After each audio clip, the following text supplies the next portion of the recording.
안녕하세요. 베스트 회계법인 대표 조이스 구입니다. 잘 지내셨나요? 네. 오늘은 저 얘기를 좀 해볼까요? 뭐냐면 그 은퇴를 하고 나서 우리가 저번에 제가 몇 편 전에 은퇴를 하고 나서 나에게 필요한 돈이 한 어느 정도 돼요. 그 계산을 해본 적 있잖아요. 그때 기억나실지 모르겠지만 계산할 때 지금 현재 일하는 동안에 받는 인컴의 80% 정도를 만드는 걸로 계산을 했었어요. 그게 뭐냐면 지금 내가 10만 불을 우리가 필요로 한다고 하면 은퇴했을 때는 약 80%가 필요하다고 계산을 해보죠. 그러면 이걸 어떻게 만들까요? 이런 얘기를 한 거거든요. 돈을 어떻게 계산해요? 필요한 돈을. 근데 이게 70% 내가 지금 일하는 동안 필요한 돈, 그러니까 은퇴하면 도대체 돈이 얼마가 필요해요를 생각해 봤을 때 그게 뭐라자면 70%, 80% 이게 좀 rule of thumb 같이 많이 사용된 거예요. 이게 어디서 나온 거냐면 예전에 1950년, 60년, 70년 이럴 때에 그때 사실 시작된 개념인 거예요. 근데 내가 은퇴하면 지금 버는 돈에, 지금 들어오는 돈의 70, 80%면 살 수 있지 않을까. 이게 뭘 전제로 해서 그게 시작된 거냐면 예전에는 회사에서 펜션이라는 걸 줬어요. 연금. 그래서 은퇴를 하면 이 연금 쪽에서 한 뭐 40%, 30% 요게 커버가 되고 그 다음에 소셜 시큐리티에서 한 30%, 40%가 커버되고 나머지는 비용을 줄여요. 이 뜻이 했던 거예요. 근데 지금은 어떻게 되고 있어? 많은 사람이 소셜 시큐리티가 주요 연금이 되는 거잖아요. 주요 리타이먼트 어마운트가 되는 거잖아요. 왜냐하면 예전처럼 펜션을 안 해주잖아요. 회사들이. 그럼 각자 자기가 개인적으로 펜션을 만들던가 아니면 그런 게 없으면 그야말로 내가 세이빙 해놓은 거에다가 소셜 시큐리티밖에 없게 되는 거예요. 7, 80%의 돈을 필요로 해요 하는 게 그 뜻이에요. 그런데 최근에 뭐 조사를 사람들이 얼마나 연구를 하고 데이터를 찾고 하겠어요. 그죠? 그거를 보면 예전에 한 1980년도 그 정도만 했어도 은퇴한 사람들이 빚진 게 한 22%밖에 안 됐대. 근데 요새는 45%가 넘어요. 그러니까 은퇴한 사람들도 뭔가 빚이 계속 있어요. 그러니까 자동차 빚이라든지 뭐 집 모기지가 남았다든지 뭐 이런 게 남아 있는 거예요. 그런데다가 실질적으로 최근에 계속 스터디된 그 기록들을 보면 사람들이 은퇴한다고 쓰는 돈이 20% 줄지는 않는데요. 돈이 많은 사람일수록 그 퍼센티지가 0.3% 뭐 이렇게밖에 안 돼. 그러니까 은퇴했다고 오히려 20%는 줄 거라고 예상을 했는데 실질적으로 플레이를 해보니 최근에는 그게 잘 안 된다는 거예요. 인플레이션도 이유가 되겠고 빚도 이유가 되겠고 여러 가지가 이유가 되는 거죠. 그러면 우리가 현실적으로 생각해 봤을 때 그러면 내가 돈 엄청나게 필요한가요? 생각을 하잖아요. 근데 미국 전역에서 보면은 사실 은퇴할 때 한 뭐 5,000불, 매달 5,000불 미만인 게 한 70%가 넘는다는 것 같아요. 그러니까 뭐냐면 생각하는 것처럼 많은 사람들이 돈을 많이 필요로 하는 건 아니에요. 근데 이제 그 버짓을 내가 세우고 나는 어떤 생활 습관과 뭐랄까 내가 스탠다드가 있잖아요. 내가 살아야 되는 그걸 유지하는 데 드는 비용을 잘 계산해보고 거기에 맞춰서 예를 들어서 나는 빚을 없애는 게 좋겠다. 거기에 맞춰서 은퇴하기 전에 이렇게 하는 게 좋겠다고 하면 내가 그 필요한 돈만큼을 써도 괜찮게 조정이 가능한 거죠. 그러니까 이게 다시 말해서 무슨 뜻이냐면은 이런 스태티스틱스가 되게 많아요. 뭐 적어도 80% 해놓으면 괜찮아요. 이렇게 되게 많은데 이제 나한테 적용을 하려고 치면 이제 그런 계산을 해봐야 되는 거죠. 그리고 어떤 사람들 우리 또 동양인은 빚을 좀 싫어해요. 그래서 동양인은 제 생각에 미국 사람들 전체 뭐 45%라고 하지만 제 생각에는 그보다는 적지 않을까 생각해요. 왜냐하면 우리는 집 모기지 있는 것도 별로 안 좋아해요. 성격상. 그래서 이제 그걸 페이를 하거든요. 그러니까 계산을 할 때 그렇고 그럼에도 불구하고 이제 은퇴를 하려고 할 때 이제 그 Society of Actuaries들이 내놓은 게 있어요. 은퇴를 하고 나면 이제 은퇴 커브가 있어. 이렇게 스마일하는 커브가 있다는 거예요. 맨 처음이 고고 years라고 해요. 이게 뭐냐면 은퇴할 때 돈을 제일 많이 쓰는 거예요. 은퇴하고 나서. 그러고 나서는 이제 내려가요. 쓰는 금액이. 그러고 나서 이제 오래 살게 되면 좀 올라간다는 거죠. 이거는 보통 메디컬 비용 때문에 그렇잖아요. 제가 보니 경험상 돈을 제일 많이 쓰는 데는 은퇴하기 2, 3년 전. 그리고 은퇴하고 나서 한 5년. 이때가 돈을 제일 많이 쓰는 것 같아요.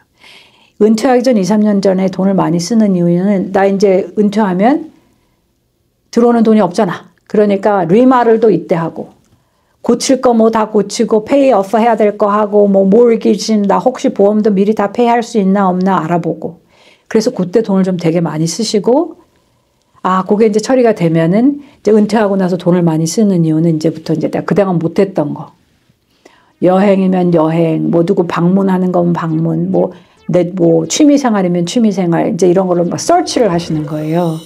그리고 이제 열심히 살아온 사람일수록 취미가 없어요.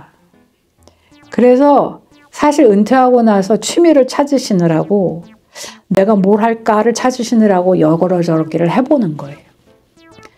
뭐 어떤 분은 그 모터사이클 있잖아요. 오토바이를 타보기도 하고 어떤 사람은 이런 거 가입도 해보고 이러시는 거예요. 우리 좀 이거 일찍 시작하면 좋은 것 같아요. 내가 뭘 좋아하는지. 일하는 동안에 좀 찾아봐. 은퇴하고 찾으려면 그것도 쉽지 않아요. 여튼 그래서 그걸 많이 쓴단 말이에요. 여행도 가고 막 하고 그런 다음에서 좀 잠잠해지죠. 그리고 이제 여자분들은 잘 아시겠죠. 그 비싼 백일수록 무거워. 못 들어요.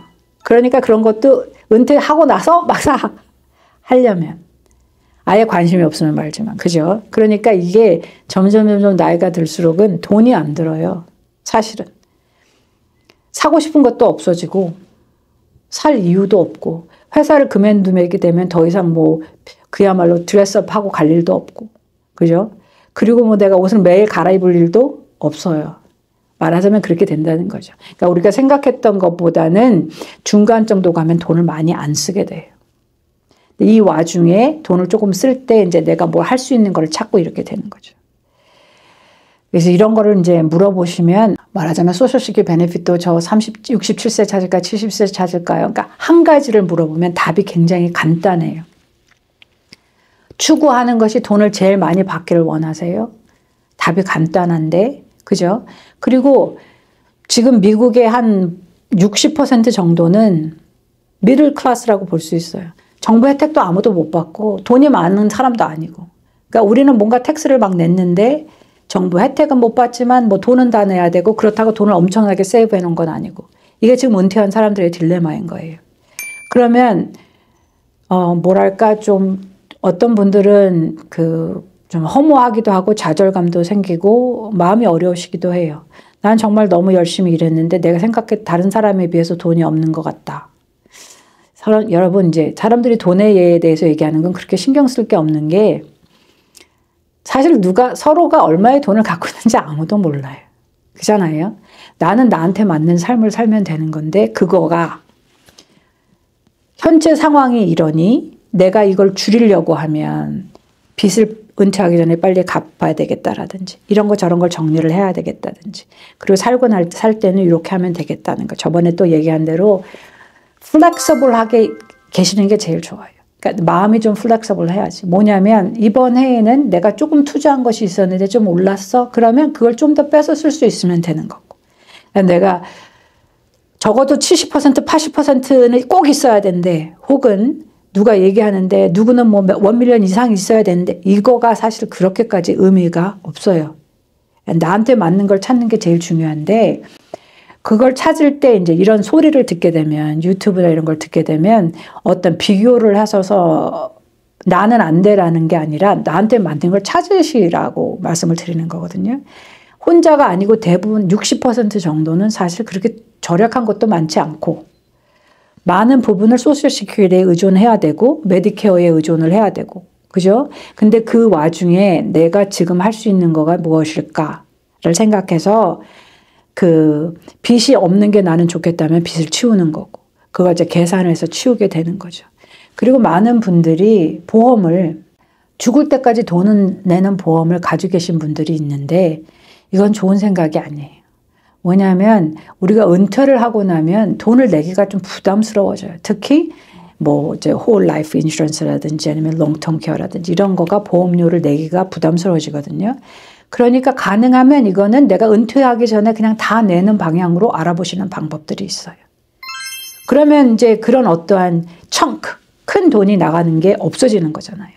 그리고 나서는 내가 집도 페이오프가 됐고, 그리고 나서 이제 사람들이 그야말로 인컴을 좀 만들기 위해서 일을 좀 더 하든지, 그죠? 소셜시큐리티 베네핏을 늘리기 위해서 좀 기다려 보든지, 이런 여러 가지를 해봤는데도 좀 안 돼요. 그래서 그 다음에 이제 특히 우리 이민 세대는 찾아보는 게 뭐예요?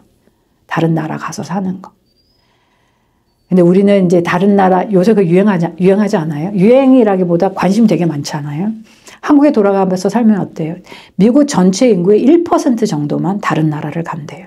overseas로 간대요. 그리고 다른 스테이트로 이사 가는 것도 많지가 않아요, 사실은. 그러니까 다행히도 우리는 이제 이민 세대니까 그 옵션이 좀 많은 거죠. 그래서 그러니까 한국으로 가서 살까 하시는 분도 되게 많잖아요. 그래서 이제 그런 그 계산을 해보고 내 적성이 어떤지 뭐 이런 걸 해본 다음에 이제 트라이를 해볼 수 있는 거죠. 근데 이제 한국도 세법이 자꾸 바뀌어서 좀 잘 알아보시기는 해야 되는 것 같아요. 이번에도 뭐 세법이 많이 바뀐 것 같더라고요. 그래서 이 내가 살 수 있는 이것을 일을 더 많이 해서 뭔가를 늘려보거나 소셜시큐리티 베네핏을 좀 기다려보거나 아니면 다른 나라에 가서 살기도 하고 그리고 이제 또 우리 자녀들이랑 살기도 하는 거죠. 우리 여기 미국에는 그런 집 되게 많잖아요. 베이스먼이 뭐 인러 스위트 해가지고 완전히 나눠져 있고 이런 거 있잖아요. 그러니까 서로에게 도움이 될 수 있다고 하면 이제 방법들을 생각해 보는데 그것이 이제 나한테 맞는지와 내가 사실 돈이 얼마가 필요한지와 여러 가지가 있겠죠. 근데 대부분은 요 중간 어디에 속해 있어요. 대부분은. 그래서 그 미국에서 오래 일하신 분이면 분일수록 정부 혜택을 받기가 힘들어요. 돈을 많이 안 벌었다고 하더라도. 기본은 넘는 거예요. 그렇기 때문에 이제 요 중간 사람들이 사실은 생각을 제일 많이 하는 거죠. 내가 기간이 좀 있으면 이렇게 투자라도 해보고 이렇게 저렇게 해볼 텐데 하는 생각을 되게 많이 하는데 이거를 갖다가 내 생활 패런이라는 게 있어서 내가 여기에 있는데 은퇴하면 갑자기 내 생활 습관이 바뀌어서 돈을 막 쓰게 되고 그렇게 되지는 않아요. 보통은 내가 지금까지 사는데 남한테 빚을 안 지고 살았어. 빚도 안 지고 살았을 뿐만 아니라 조금 저금도 했어. 그러면 보통은 다 괜찮으세요. 왜냐하면 이런 분들은 내가 버는 돈 선 안에서 사는 방법을 아시는 거예요. 그러니까 그게 습득이 된 거죠. 누가 가르쳐 주지 않았어도. 나는 그러니까 living within your means라고 하죠. 그러니까 내가 갖고 있는 선 안에서 항상 그 산에서 살면 괜찮다고 봅니다. 알겠습니다. 감사합니다. 네, 오늘도 함께 해주셔서 감사합니다.